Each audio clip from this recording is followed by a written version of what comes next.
آداب پیارے بچوں، ہماری آج کی کہانی کا نام ہے ہے سے حلوائی چاچا اور میٹھی مسکراہٹ۔ ایک چھوٹی سی گلی میں حلوائی چاچا کی دکان تھی۔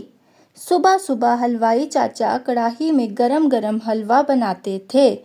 جب حلوے کی خوشبو آتی تو محلے کے بچے رک رک کر کہتے کہ چاچا ایک کٹوری اور کوئی بس دیکھ کر ہی خوش ہو جاتا۔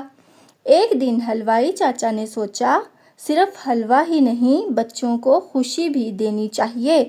پھر انہوں نے الگ الگ رنگ کے حلوے بنائے اور ان کو سجایا، جسے دیکھ کر دل خوش ہو جائے۔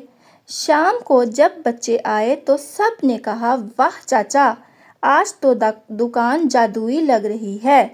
حلوائی چاچا مسکرائے اور بولے، بچوں، محنت اور پیار سے بھرا کھانا صرف پیٹ ہی نہیں بھرتا بلکہ دل بھی خوش کر دیتا ہے۔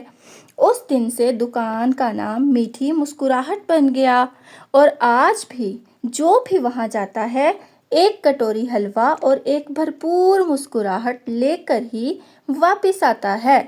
پیارے بچوں، کہانی اچھی لگے تو لائک اور سبسکرائب ضرور کریں اور کومنٹس میں بتائیں کہ آپ میں سے کس کو حلوہ پسند ہے۔